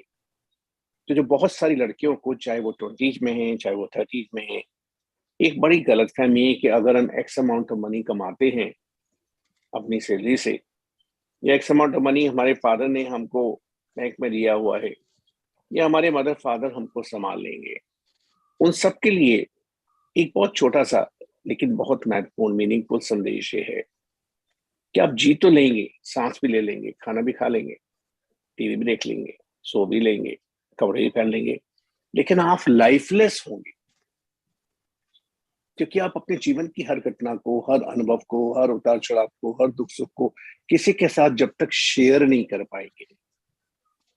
और वो शेयर करना, वो कॉफी हाउस में बैठकर आधे घंटे के लिए एडॉक बेसिस पर नहीं हुआ कि आज इसके साथ शेयर है, कल उसके साथ शेयर है, परसों उसके साथ शेयर है, और हमको याद भी नहीं है कि आज 9 तारीख है, तो हमने 2 तारीख को किसके साथ शेयर किया था। अगर ये स्थिति आ जाएगी कि हमें याद नहीं है कि 27 फरवरी को हमने किसके साथ डिनर किया था और 18 फरवरी को हमने किसके साथ लंच किया था, हमें याद ही नहीं है, किसी के साथ किया था, तो फिर वो जीवन जीवन नहीं रहेगा, वो कुछ और हो जाएगा। हर लड़की से अगर उससे दिल से पूछा जाए, और हर लड़की जो दिल का संबंध बनाना चाहती थी और बनाना चाहती है, और हर वो लड़की जिसको माँ बाप से और चीजों से कहीं ज्यादा अच्छे संस्कार की गिफ्ट मिली है, तो हर लड़की से अगर पूछा जाए सच्चे मन से कहो, तो कोई लड़की नहीं चाहती कि उसे दूसरी शादी करनी पड़े। कोई लड़की नहीं चाहती कि उसे दूसरे इंसान के गले में, दूसरे इंसान के गले में जयमाला डालनी पड़े। कोई लड़की नहीं चाहती कि उसे दूसरे इंसान को आई लव यू बोलना पड़े, कोई लड़की नहीं चाहती। लेकिन फिर भी, जैसा हम लोग शुरू से चर्चा के वक्त से सुनते आ रहे हैं, चाहे स्विट्जरलैंड में 50% डाइवोर्स रेट है, क्या इंडिया में शादी.com विवाह.com वाले बताते हैं कि 12% के लोग आजकल सेकंड मैरिज में आ रहे हैं, जैसा हमारा अनुभव रहा है कि 5 साल पूरे नहीं कर पाती 70% मैरिजेस। तो ऐसा क्यों होता है? इसका जवाब सिंपल ये है कि हम जब रीमैरिज की तरफ आशा लगा के बैठे हैं कि कोई राजकुमार आएगा दूसरी मैरिज में और हमको रानी बना के, राजकुमारी बना के हमें जीवन भर सुखी रखेगा, तो ये सिर्फ सपनों की, ये सिर्फ कहानियों की बातें हैं, प्रैक्टिकल उसमें नहीं होता। हमें अपना बेस्ट देना है, चाहे सेकंड में चाहे फर्स्ट में। और किसी वजह से अगर हम फर्स्ट में नहीं दे पाए हैं, या हमको फर्स्ट में हमारा बेस्ट देना नहीं सिखाया गया है, तो हमें सेकंड मैरिज में जाना पड़ेगा। लेकिन क्यों नहीं सिखाया गया है, वो भी यहाँ पर सोचने वाली बात है। क्या बतौर पेरेंट्स के हमारा फर्ज सिर्फ शादी कर देना है, बैंड बाजा बारात कर देना है, समधी देख लेना है, लड़का देख लेना है, पार्टी कर देना है और लड़की को छोड़ देना है, अब तुम संभालो जिंदगी अपनी? क्या हमारा फर्ज ये नहीं है कुछ संस्कार बताना लड़की को भी और लड़के को भी? सोनल, आप अपने या तो माइक को म्यूट कर दीजिए या आप जैसे चाहें, अगर आपको बात करनी है तो म्यूट कर दीजिए। तो उतनी ही हमें लड़की को भी संस्कार देने हैं और लड़कों को भी देने हैं, दोनों को बराबर से, कि अगर आप शादी के संबंध में जा रहे हैं तो क्या क्या आपसे एक्सपेक्ट किया जाएगा, कितनी आपको लिसनिंग होनी है, कितनी आपको एक्सेप्टेंस होनी है, कितनी आपको अप्रिशिएट करना है, कितना आपको अकोमोडेट करना है, कितना आपको एडजस्ट करना है, कितना आपको फॉरगिव करना है, कितनी आपको अपनी शेयरिंग कैपेसिटी बढ़ानी है, किस तरीके से आपको अपने गुण को ज्यादा से ज्यादा उस रिश्ते में इन्वेस्ट करना है, कितना आपको ज्यादा से ज्यादा प्रयास करके अपने पार्टनर को महसूस कराना है कि तुम मेरी जिंदगी का बहुत महत्वपूर्ण हिस्सा हो। मुझे मालूम है कि मैं परफेक्ट नहीं हूँ, मगर मैं तुम्हारी कंपनी में, तुम्हारे साथ, तुम्हारे मार्गदर्शन में, तुम्हारे प्यार में अपने आप को लेस एंड लेस इम्परफेक्ट बनाने की कोशिश करूंगा। और मैं और तुम दो नहीं है, मैं और तुम अपोजिशन पार्टी नहीं है, कांग्रेस बीजेपी नहीं है जो एक दूसरे को डिसाइड करेंगे। मैं और तुम एक हैं, एक हैं। हम अनेक थे शादी के पहले, अनेक मतलब एक, एक नहीं थे, दो थे, अनेक थे, मगर शादी के बाद हम एक हो गए हैं और हम एक रहेंगे जीवन भर, जीवन की आखिरी सांस तक हम एक रहेंगे।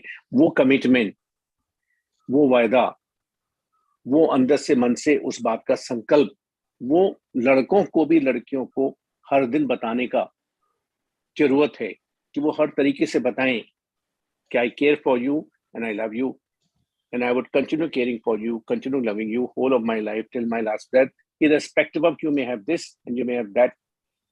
You may have 5 kg more weight, or you may be thin, or you may be tall, or you may be less. Yes, you are my wife. I would commit to you. हम जब पहली शादी में इन alphabet को, रिश्तों की alphabet को, ABCD को जब हम नहीं सीखते हैं तो हम पहली शादी को अपने सामने खत्म करके दूसरी शादी में जाते हैं और हम उम्मीद करते हैं कि दूसरी शादी सफल हो जाएगी। कैसे होगी? तो अगर हम आज के टॉपिक पे वापस जाएं तो रीमैरिज को सक्सेसफुल बनाने की जिम्मेदारी भी दोनों पार्टनर की है। जिन दोनों पार्टनर ने शादी की, और हमें खुशी है जैसा सोनल ने बिना किसी प्रश्न पूछे हुए इस बात को माना कि वो बहुत खुश हैं 8 साल से, और उनके पति भी उनका बहुत ख्याल रखते हैं और दोनों में बहुत अच्छा प्रेम है।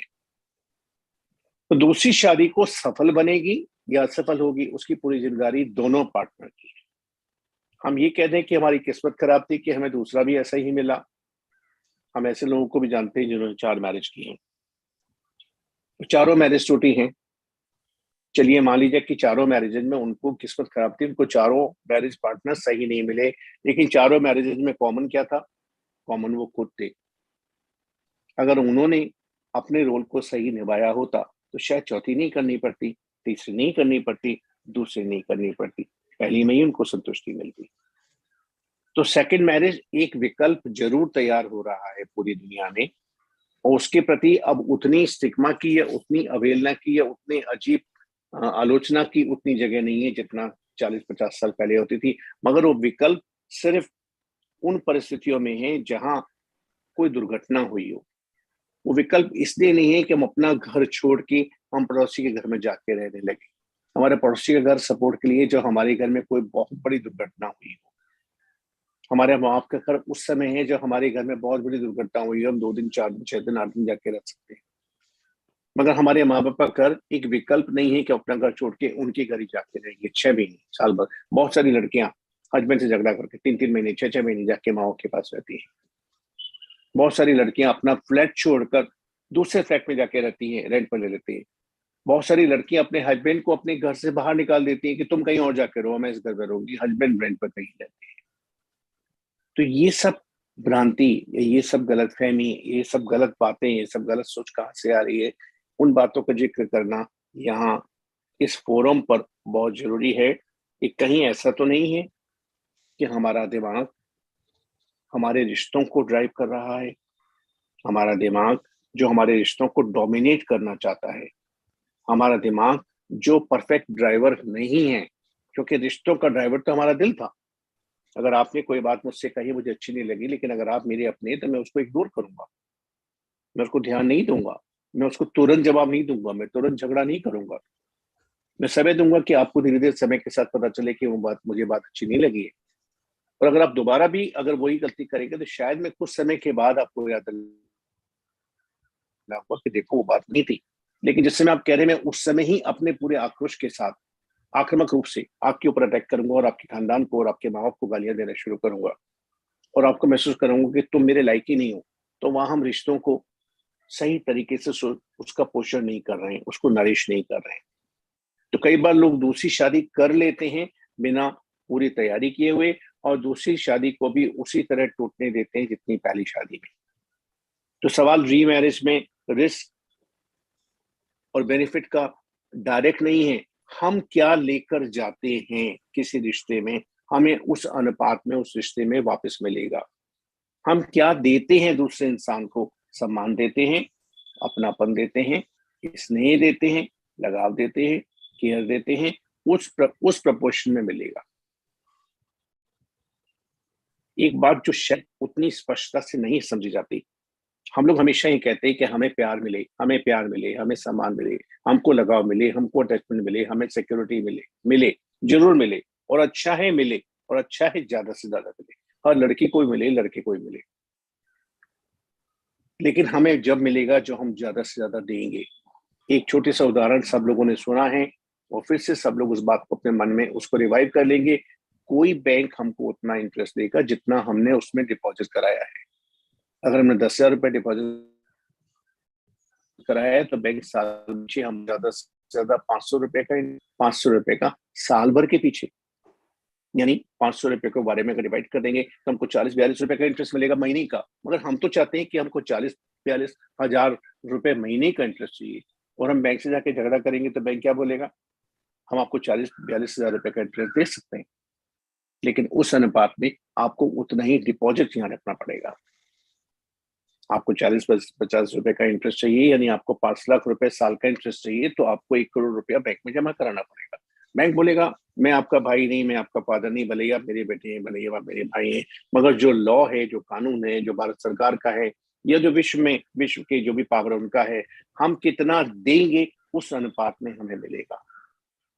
और देने पर अगर हम कैलकुलेशन करेंगे, काउंटिंग करेंगे, हम इतना देंगे जितना हमारी मर्जी आएगी, जितना ये इंसान डिजर्व करता है, हम दिल खोल के नहीं देंगे, फिर तो आपको पहली मैरिज क्या दूसरी में भी जाना पड़ेगा, दूसरी से निकलकर तीसरी में भी जाना पड़ेगा, और आप अपनी किस्मत को ही कोसते रहेंगे, गाने ही गाते रहेंगे, जो बहुत सारे पिक्चर में आते थे ना, मेरा जीवन कोरा कागज कोरा ही रह गया, या ये क्या हुआ, ये कब हुआ, या कोई हमदम ना मिला, कोई हमारा ना हुआ, हम किसी के ना रहे।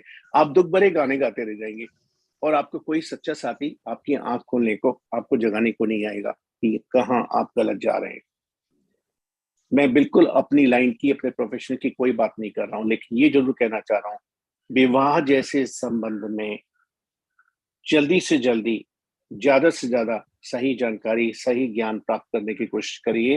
हो सके तो शादी के पहले ज्यादा से ज्यादा, और नहीं हो सके तो शादी के तुरंत बाद ज्यादा से ज्यादा। और वो ज्ञान, वो जानकारी, वो बेसिक्स, वो फंडामेंटल, वो लैंग्वेज ऑफ रिलेशनशिप, आप उन लोगों से जानिए जो उस चीज के एक्सपर्ट है, उन लोगों से नहीं जो उन्होंने टीवी में कोई सीरियल देखा है, जिन्होंने एक कहानी सुनी है, या मेरा दिल ये कहता है बेटी मेरी तेरी तकलीफ देखकर मुझे आंसू आते हैं, या किसी ऑफिस की फ्रेंड ने किसी को कह दिया कि हस्बैंड को सीधा करने का ये तरीका है, उनसे नहीं, उनसे जानिए जो सब्जेक्ट पर सही ज्ञान, सही नॉलेज रखते हैं। आज की दुनिया में अगर उस ज्ञान के अभाव में आपकी मैरिज टूटती है तो दुख की बात है। अगर आपको रीमैरिज करनी पड़ती है, बहुत दुख की बात है। रीमैरिज के बाद भी आप दुखी हैं, सुखी नहीं है, जैसे कि मुझे बड़ी खुशी हुई कि सोनल बहुत खुश हैं, जनरल बहुत खुश हैं, तो हमारा यू मेड माई डे। अगर उसके बाद आप सुखी हो, और अगर आप उसके बाद कोई इंसान ऐसे हैं जो रीमैरिज के बाद भी सुखी नहीं है, तो हमें भी दुख होता है। तो आज के समय में इसका मतलब है कि आपने अपने रिश्ते को उतना महत्व नहीं दिया है कि आप किसी दूसरे को बुला के, किसी दूसरे से कंसल्ट करते, किसी एक्सपर्ट से आप राय लेते, और वो एक्सपर्ट आपको आपका सर हिला के बताता कि देखो यहाँ तुम सही नहीं कर रहे हो, यहाँ तुम्हारी अप्रोच गलत है, यहाँ तुम्हारी एक्सपेक्टेशन गलत है, यहाँ तुम्हें इस मेथड से अप्रोच करना है। जिंदगी है, 60 साल और जीना है, 50 साल और जीना है, मैरिज है, लोकल ट्रेन नहीं है, छोड़ देंगे दूसरी पकड़ लेंगे। मैरिज है, मैरिज का रिश्ता है, ओला उबर नहीं है कि दूसरी मंगा लेंगे, कैंसिल कर देंगे। मैरिज है, अगर आपने मैरिज के रिश्ते की सही वैल्यू समझी है तो उसमें आप ज्यादा से ज्यादा अच्छे से अच्छा करेंगे जो आपकी समझ में है, और जहां आपकी समझ और आपका अनुभव कम पड़ेगा वहां उन लोगों से संपर्क करेंगे, सलाह लेंगे जिनको आप विश्वास कर सकते हैं। और पूरी दुनिया में ऐसे लोग बहुत हैं जो आपकी मदद कर सकते हैं। ऐसे प्रोफेशनल्स बहुत हैं, ऐसे काउंसलर्स बहुत हैं, साइकियाट्रिस्ट बहुत हैं, मैरिज काउंसलर बहुत हैं।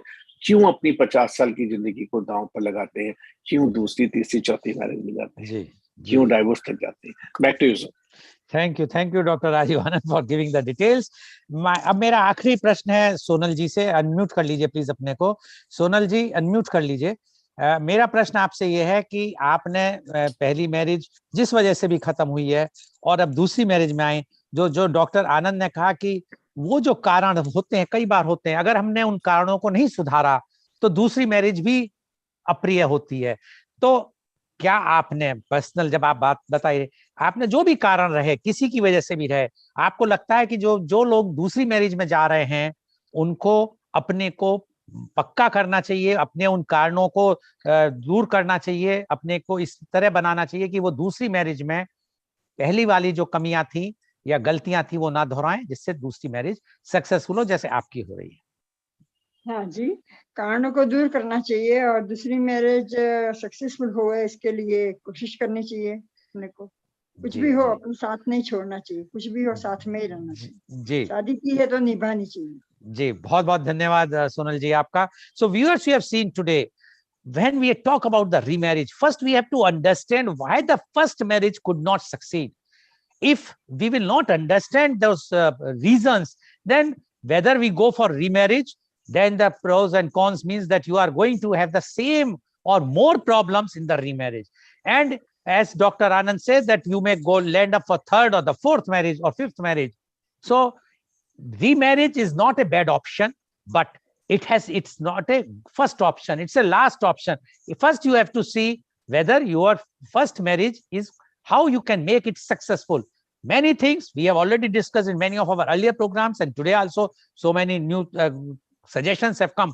But in case for any reasons, if the first marriage fails, if you want to go for remarry, first analyze those reasons. It should not happen. You will carry the same thing and then you will land up in problems. Otherwise, if you are removing those things, then the remarriage is not a bad option. You can go for that, but see to it that it should be a successful. Thank you very much. And today's program has been live telecasted by V4 News, Karu News, V4 Stream, Malnadu TV India, News Gaon se, Samvad Sarokar News, Bharat Post News, Gyan, as well as was shown live on Facebook and YouTube. And our endeavor to bring to you everyday new topic in media conference with Lal Goel at 10:30 a.m. Tomorrow is a special day. A special day means tomorrow is a World Kidney Day. And we are going to have a program, a special program on World Kidney Day. And our panelists are Dr. S. Vasudevan, Chairman, IMA, that is Indian Medical Association, Organ Donation, as well as he is the professor and head of the department, Urology, Government Medical College, Thiruvananthapuram. Professor Dr. Sunil Shroff, Managing Trustee, Mohan Foundation, Chennai. Dr. Prashant Malla, Medical Director, Professor and Head of the Department, Urology, Andrology, Renal Transplantation and Robotic Surgery, AJ Hospital and Research Center, Mangalore, and Miss Sunaina Singh, CEO, Organ India, New Delhi. So please tune in tomorrow for media conference with Lal Goel at 10:30 a.m. Thank you very much, Dr. Rajiv Anand. Thank you very much, Ms. Sonal Gada. And thank you, our earlier panelists, Dr. Zinal and Mr. I have forgotten. Siddharth Diwan. Mr. Siddharth Diwan. Sorry. So thank you all, and thank you all the viewers. I am sure today's program is quite enlightening. As our panelists very, very clearly said, and especially the expert Dr. Anand, try to make your first marriage successful. In case for any reason, first marriage is not successful, don't try to go for the remarriage with the same baggage because of the reason the first marriage fails. Analyze the thing, consult the experts, discuss with them, try to clear the things, then only go for remarriage, then only your remarriage will be a successful. Otherwise, you will have the same problem what you have faced in the first marriage. So thank you very much.